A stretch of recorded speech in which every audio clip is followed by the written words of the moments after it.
Bismillahirrahmanirrahim. Assalamualaikum warahmatullahi wabarakatuh. Perkenalkan, nama saya Mei Suciati, NIM 2021A1C154, kelas 1H PPKN.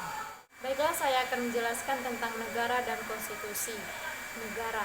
Negara merupakan suatu organisasi di antara sekelompok atau beberapa kelompok manusia yang secara bersama-sama mendiami suatu wilayah tertentu dengan mengakui adanya suatu pemerintahan yang mengurus tata tertib dan keselamatan sekelompok atau beberapa kelompok manusia yang ada di wilayahnya.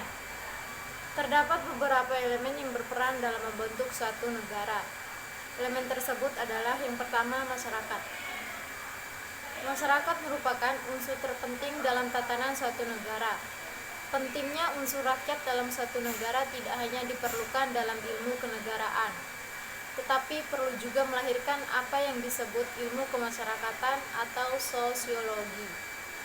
Yang kedua adalah wilayah. Suatu negara tidak dapat berdiri tanpa adanya suatu wilayah. Di samping pentingnya unsur wilayah dengan batas-batas yang jelas, penting pula keadaan khusus wilayah yang bersangkutan.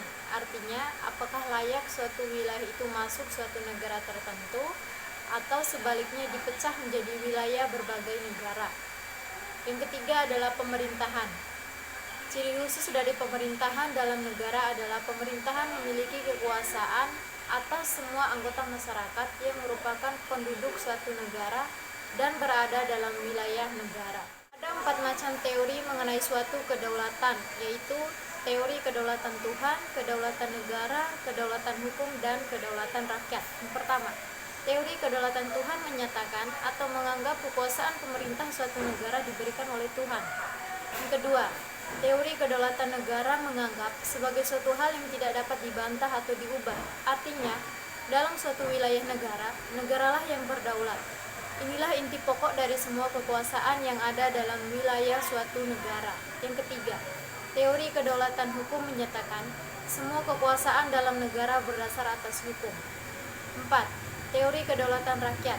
Semua kekuasaan dalam suatu negara didasarkan pada kekuasaan rakyat. Selanjutnya adalah konstitusi.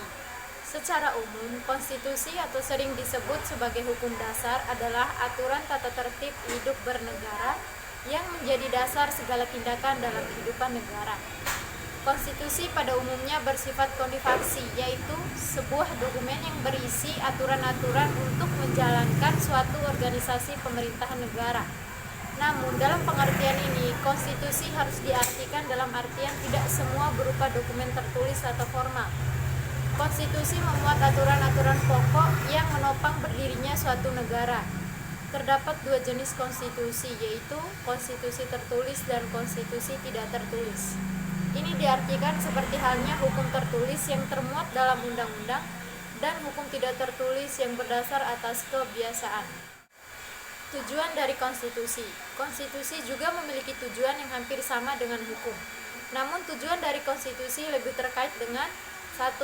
Berbagai lembaga-lembaga kenegaraan dengan wewenang dan tugasnya masing-masing. 2. Hubungan antar lembaga negara. 3. Hubungan antar lembaga negara atau pemerintah dengan warga negara atau rakyat. 4. Adanya jaminan atas hak asasi manusia. Selanjutnya adalah lahirnya konstitusi.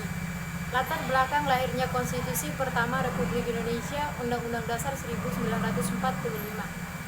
Undang-Undang Dasar 1945 dirancang sejak 29 Mei sampai 16 Juli 1945 oleh Badan Penyelidik Usaha-Usaha Persiapan Kemerdekaan Indonesia atau BPUPKI yang beranggotakan 21 orang.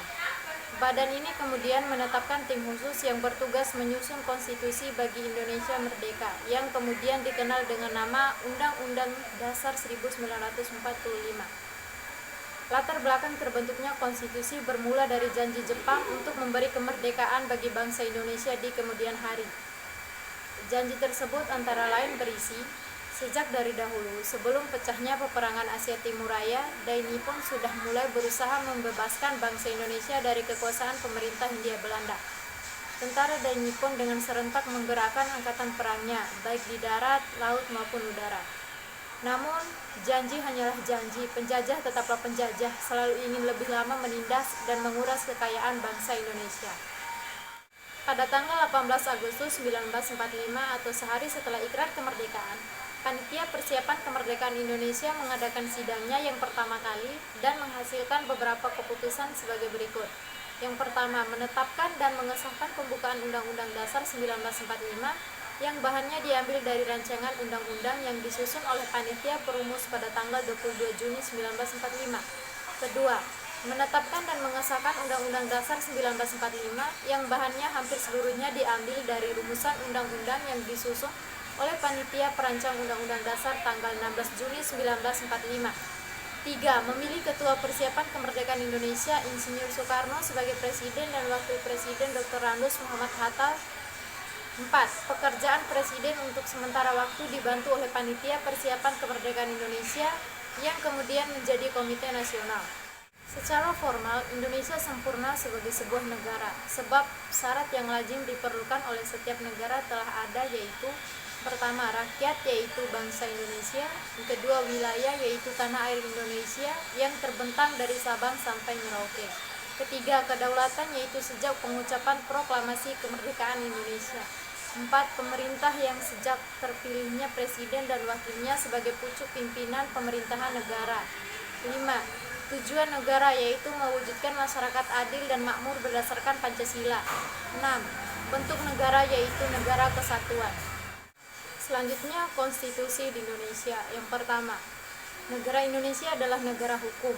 Negara Indonesia berdasar atas hukum, bukan berdasar atas kekuasaan belaka. Terbukti bahwa pemerintahan dan lembaga-lembaga lainnya dalam melaksanakan tindakan apapun harus dilandasi oleh peraturan hukum atau dapat dipertanggungjawabkan secara hukum. 2. Hukum dasar tertulis dan hukum tidak tertulis. Hukum dasar tertulis.